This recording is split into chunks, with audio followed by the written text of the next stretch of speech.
امام فرماتے ہیں سچ کہا تو نے، صدیوں سے رشتہ جو ایک ہے، صدیوں سے رشتہ کس طرح فرمایا عالم ارواح میں جو ایک ہو کر میری ولایت کا اقرار کیا تھا نا، جب وہ زمین پہ کہیں بھی ملتا ہے تو یوں لگتا ہے کہ جیسے وہ ہمارا اپنا ہے۔ تو یاد رکھیں علی کا رشتہ سب سے بڑا رشتہ ہے، خون کا، قبیلے کا، رنگ کا، علاقے کا، نسل کا، یہ سب غرض کے رشتے ہیں۔ ولایت کا رشتہ ایک ایسا ہے اگر سنی بھائی میں بھی مل جائے تو خدا کی قسم ولی والا دکھائی دیتا ہے۔ خدا کو سلامت رکھیے۔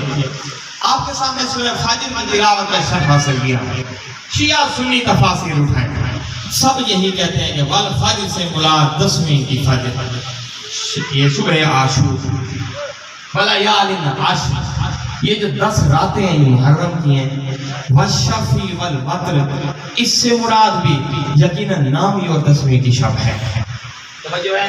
کیونکہ مجمع ماشاءاللہ مکس ہے، اور خدا کی قسم مجھے مکس مجمع میں پڑھنے کا زیادہ مزہ آتا ہے، کیونکہ ہم نے کوئی شرارت نہیں کرنی تھی، ہم نے ایک امانت دینی ہوتی ہے۔ ماشاءاللہ دو بھائی کہیں بس رہے نا، دو بھائی، میں شیعہ سنی کی بات کروں، اگر اکٹھے ہو یوں، اور یہاں اگر شیطان کی طرح اگر چنگاری ڈال دی جائے تو میرے خیال میں اس سے بڑا فاسق و فاجر کوئی نہیں۔ جو ایک دوسرے کی خوشی غمیوں میں جاتے ہو، حسین کی محفل میں آ کر کوئی ایسی بات کی جائے جس سے آپس میں پھوٹ پڑ جاتا ہے، میرے خیال میں اس مجلس کا کوئی فائدہ نہیں کرنا۔ آپ یاد رکھیں شیعہ سنی میں کوئی فرق نہیں۔ میں نے کہا تھا شیعہ سنی میں، اب میں دلیل دینے لگا ہوں، اور دلیل وہ دوں گا جسے پڑھا لکھا نہیں بچہ بھی مانے گا۔ توجہ نہیں آتا، شیعہ سنی اسلام کے 2 بازوؤں کا نام ہے۔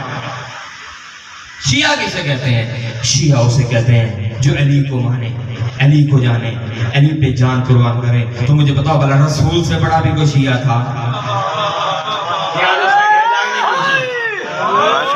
رسول سے بڑا بھی کوئی شیعہ تھا جو علی سے پیار کرنے والا؟ نہیں تھا۔ سنی کسے کہتے ہیں؟ جو رسول کو جانے، رسول سے پیار کرے، رسول سے محبت کرے، رسول کی اتباع کرے۔ تو بتاؤ بھلا علی سے بڑا بھی کوئی سنی تھا؟ ماشاءاللہ ماشاءاللہ نہیں بابا، شیعہ سنی ایک ہو، قرآن ایک، کتاب ایک، کلمہ بھی ایک ہے۔ ہاں ایک ہے کلمہ، کوئی بڑی بات نہیں۔ یہ فرق ہے، شیعہ عربی میں علی ولی اللہ کہتے ہیں، وہی سنی علی کو مشکل کشا بھی مان رہا ہے۔ تو مان تو رہا ہے نا کسی نہ کسی اینگل میں، قلب سے مان رہا ہے، روح سے مان رہا ہے، ذہن سے مان رہا ہے، تو کوئی فرق ہے؟ بالکل کوئی فرق نہیں۔ اسلام کے 2 بازو شیعہ سنی، یاد رکھو۔ جو درود پڑھنے کے قائل ہو، میں اکثر جملہ کہا کرتا ہوں، درود والے کے مقابلے میں ایک ہو جاؤ۔ ماشاءاللہ جنہیں علی مشکل کشا نظر آتا ہے وہ تو ایک ہو جاؤ نا، جنہیں نہیں آتا اس کا عقیدہ اس کے ساتھ لکم دینکم ولی دین، کوئی مسئلہ نہیں ہے۔ اب ہمارے اندر جو نفرتوں کے اتنے سارے جو پلاننگ بنا کر وہ چھاٹ دی جا رہی ہے کہ یہ کافر، یہ کافر، یہ کافر، نہ بابا نہ۔ یاد رکھو پورا سال شیعہ سنی ایک ہے، پورا سال گزرا۔ اب عشرے کی میں تقسیمی بتانے لگا ہوں۔ 3 عشرے ہیں جو ہم شیعہ سنی مل کر مناتے ہیں۔ پہلا عشرہ ہمارے رمضان کا آخری عشرہ، اعتکاف، نیاز، افطاری، لنگر، دعا، ہے کہ نہیں؟ شیعہ سنی کے گھر سنی، شیعہ کے گھر دیوبندی، شیعہ کے گھر شیعہ دیوبندی کے گھر جا رہا ہے یا نہیں جا رہا؟ یہ مل کے مناتے ہیں، کوئی اختلاف نہیں۔ آگے آ جاتی ہے عید قربان، قربانی کی عید، وہ بھی ایک ہو کر بکرے اکٹھے ذبح کر رہے ہیں، دمبے اکٹھے ذبح کر رہے ہیں، ملا کے کر رہے ہیں۔ وہ اس کے گھر دے رہا ہے، یہ اس کے گھر سے لے رہا ہے، ایسے ہے نا۔ جو ہی محرم کا چاند آیا نہیں بس پھوٹ پڑ گئی۔ اللہ بیڑا بھڑک کرے اس بندے کا جس نے کہا شیعوں کی مجلس میں جانے سے نکاح ٹوٹ جاتا ہے۔ یقین جانیے خدا کی قسم، یہ کوئی بات ہے تو دلیل ہے، نکاح ٹوٹ جاتا ہے۔ مجھے سمجھ یہ نکاح ہے یا پیٹ کی ہوا ہے جو نکل جاتا ہے ٹوٹ جاتا ہے؟ حسین کی مجلس میں آ کر نہ بنا، یہ ہے نفرت کا درس جو دیا گیا ہے۔ ان کی مجلسوں میں مت جانا، ان کی شبیہات کو مت دیکھنا، ان کے تازیانے کو مت دیکھنا، اس کے علم کو مت دینا۔ جھنڈے کو دیکھو گے تو نکاح ٹوٹ جائے گا۔ اچھا یہ سینوے میں جا کر نہیں ٹوٹتا، کنجری پہ پیسے لٹاتے ہوئے نہیں جاتا۔ ابھی یہاں تو لمبے میں شادیاں نہیں ہوتی ہیں کیا؟ شیعہ کی شادی میں سنی نہیں آتا؟ اگر کوئی رقاصوں کو بلاتا ہے تو اس پہ پیسے پھینکنے کے لیے سنی بھائی نہیں آتا؟ سارے بھائی ایک جیسے ہیں، خوشیوں میں شریک ہیں۔ یہ نکاح وہاں کیوں نہیں ٹوٹتا؟ اخلاقیات میں بدی کرتے ہوئے نکاح نہیں ہوتا حسین کی مجلس میں کیوں؟ ہاں اس لیے یہاں آ کر پتہ چلتا ہے کہ آل محمد کے اپنے کون ہیں اور دشمن کون ہیں. ماشاءاللہ ماشاءاللہ. یہ مجلسوں کا مقصد ہے کہ احتجاج بلا وجہ نہیں ہے. ہمارے اوپر لگائے گئے ریلیگیشنز دھبے وہ ہم نے دھونے ہیں, دھو رہے ہیں. مجھے بات کا جواب دو, قیامت تک کے لیے تم نے ہمیں مارنا ہے اور ہم نے مرنا ہے. ہمارے نصیب میں لکھا ہے جس نے حسین کو مانا ہے وہ سمجھے جان ہتھیلی پہ نہیں ہوئی, کبھی بھی کہیں بھی ختم ہو سکتی ہے. تو ہم کرنے نہیں بجا سے آؤ بیٹھو کرو سوال ہم سے, حاضر ہے میں بیٹھا ہوں پوچھو سوال ہم سے. ہم فلاں کام کیوں کرتے ہیں بابا؟ ہم کوئی بھی کام کرتے ہیں تو بغیر علت کے نہیں کرتے. کوئی بھی کام ہم کرتے ہیں بغیر علت کے نہیں کرتے. ہر بات کی, ہر کام کی, ہر فعل کی ہمارے پاس علت ہے. تو ہمارے اوپر کتنے زیادہ سوال اٹھاتے, کبھی ہم نے بھی کوئی سوال اٹھایا ہے؟ کیوں جی کبھی کیا کوئی سوال کہ الصلاۃ خیر من النوم جو تم پڑھتے ہو کیا رسول نے پڑھا تھا؟ نماز تراویح کیا رسول نے پڑھی تھی؟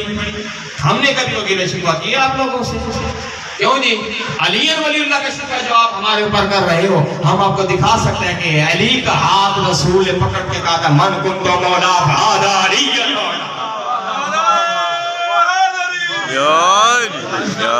بھرے مجمع میں 1,00,000 صحابہ کے درمیان کتنے؟ 4-5 بندوں میں نہیں, دوپہر کے وقت, رات کے پہر میں نہیں, دوپہر کے وقت بھائی کا ہاتھ پکڑ کے میں غدیر پڑھوں گا نہیں, اس میں پس منظر بیان کر کے سب کو سمجھاؤں گا. اگر لوگوں کو غدیر سمجھ آ گئی ہوتی, خدا کی قسم کربلا کبھی ہوتا ہی نہ. یہ کربلا یزید سے نہیں چلا, اس کا پروپیگنڈا پورا پری پلان سسٹم ہے پیچھے جو رسول کے فوراً بعد اپنے عمل میں آ گیا تھا. مجھے ایک بات کا جواب, پیپل پارٹی سے کتنا پیار ہے لوگوں کو, ہے نا اب تک بھی؟ شہید بے نظیر بھٹو سے اس سے محبت اس کے باپ کی وجہ سے تھی, پھر بلاول بھٹو سے محبت اس کی ماں کی وجہ سے کہ وہ بھی شہید ہے, ایسے ہی ہے نا. تو بابا جب بھی کوئی چلا جاتا ہے تو اس کی نسلوں کو بندے یاد رکھتے ہیں. افسوس کی بات ہے رسول نے جو ہی پردہ, جو ہی رحلت ہوئی, جو ہی شہادت ہوئی, اس کے فوراً بعد لوگ آگ لے کر رسول کے دروازے پہ آ گئے. میں مسائل کی طرف نہیں جانا, سمجھانا چاہ رہا ہوں یاد ہے. یہ دنیا کی پہلی دہشت گردی تھی عالم اسلام کے اندر. جس گھر نے کلمہ سکھایا, قرآن پڑھنا سکھایا, دین مذہب دیا, عقیدہ ایمان پرووائڈ کیا, اسی گھر کے دروازے کو جلانے کے لیے مسلمان کلمہ کو حاضر ہو گئے. اب وہ کون تھے, کتنے تھے, ہم اس سے مبرہ ہیں. جاؤ خود ڈھونڈو تاریخ, گوگل سرچ کرو تاریخ, جب گوگل سرچ کرو گے آپ کو 41 بندوں کا وفد نظر آئے گا.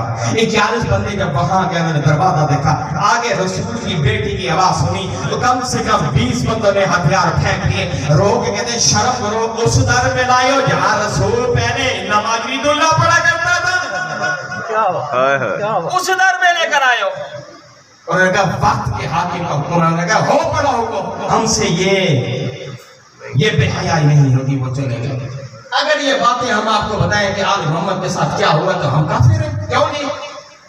یہ مجلس اس لیے ہوتی ہے تمہیں بتانا ہے اب پتہ کون ہے خیر کون. رسول کے اپنے جنازے میں ٹوٹل 16 سے 17 بندے تھے. غدیر آخری وقت کا رسول کا 1,00,000 صحابہ کرام رضوان اللہ اجمعین تھے, کہاں تھے؟ دو جواب میں ہے کسی کے پاس ہمت. 17 بندے, لاکھ بندہ تھا. یہ 17 میں سے بھی 8 بندے گھر کے تھے. بتاؤ بقیہ کہاں تھے؟ جبرن علی جبر, ظلم علی ظلم. 3 دن رسول کا میت پڑا رہا. بتاؤ 3 دن تک یہ لاکھ صحابہ کہاں تھے؟ جگر پھٹ جاتا ہے اس کا جواب دیتے ہوئے. صدیہ بیت گئی, یہ نسلیں ہم نے قربان کر دی, آج تک ٹیبل ٹاک ہم سے کوئی نہیں کر سکا. واحد مکتب آل محمد جس کے سامنے بیٹھ کر کوئی گفتگو نہیں کر سکتا. چھریاں, کانٹے, تلوار, بندوقیں, بم, بار یہ نکالنا شروع ہو جاتے ہو. جب علمی دلیل ہوتی نہیں چھری نکال لیتے تھے, جب علمی دلیل ہوتی نہیں تھی تیغ نکال لیتے تھے, جب علم کے مقابلے میں علم ہوتا نہیں تھا نیزہ نکال لیتے تھے. آج علم کے مقابلے میں علم نہیں ہے تو تم نے کیا کیا؟ فائرنگ کرنا شروع کر دی, بم بلاسٹ کرنا شروع کر دی, آگ لگانا شروع کر دی. یہ جواب ہوتا ہے علم کے مقابلے میں. ایک ایمان والے کو یہ سیب دیتا ہے جس شریعت میں بلی کو مارنے کے لیے فقط کپاس کا حکم ہے، اس انسان کو تم چھریوں سے کاٹ رہے ہو۔ کلپ بنا بنا کر وائرل، یہ کون سی انسانیت ہے؟ مانو تمہارا مذہب انسانوں کا مذہب نہیں ہے، ماننا پڑے گا تمہیں۔ ایک مذہب انسانیت کا ہے، یہ ابھی دیکھو کہ کالا شورا ہے، کتنے لوگوں کے ہاتھوں میں خنجر تلواریں، ہاتھوں میں زنجیر زنی، اور پہرا بھی ہمارے لیے ہوگا کہیں کوئی انہیں نقصان نہ پہنچے۔ سائیکالوجی کا قانون ہے، اگر کسی کے ہاتھ میں تلوار اور خنجر آ جائے تو اس کو محاصرے میں لے لو، کہیں کسی کو قتل نہ کر دے، کہیں کسی کو ضرر نہ مارے، کہیں کسی کو نقصان نہ پہنچے۔ جب قانون ہے ایک قوم ہے، ہاتھ میں تلوار بھی ہے، زنجیر بھی ہے، اور الٹا اس کا پہرا بھی دیا جا رہا ہے، ماشاءاللہ، اور کسی کو ڈر نہیں، کسی کو ڈر ہے، اسے انہیں پتہ ہے کہ اپنی جانوں پہ ماریں گے۔ ہاں عزیزان گرامی، ہم مارنے والوں میں سے نہیں ہیں، ہم خدا کی خلقت کو ذبح کرنے والوں میں سے نہیں ہیں۔ جاگو میرے سنی بھائی، تمہیں ہو کیا گیا ہے؟ کیا حسین تمہارا نہیں ہے؟ شیعوں کا ٹھیکہ لیا شیعوں نے؟ نہیں، حسین فقط انسانیت کا ہے بس۔ یہ جو امام بارگاہیں بنی ہے نا، بتایا نہیں گیا تم لوگوں کو، رسول کی بارگاہ میں غیر مسلم یہ غیر اسلام انسان نہیں آ سکتا۔ پتہ ہے آپ کو امام بارگاہ کیوں بنوائی گئی ہیں؟ مسجد میں، حرم میں، مسجد نبی میں یا خانہ کعبہ کے اندر وہ کچھ پوچھنا چاہے حرم میں نہیں آ سکتا، کیونکہ وہ بظاہر پاک نہیں ہے، وہ اہل اسلام نہیں۔ امام بارگاہ بنانے کا مقصد یہ تھا کہ جو مذہب کے بارے میں تمہیں جو پوچھنا ہے، امام کی بارگاہ میں آ کے بیٹھو، پوچھو، ہم جواب دیں گے۔ غیروں کے لیے جگہ تھی کہ وہ آ کر ہم سے سوال کریں، اور آپ اسی امام کو جلا دیتے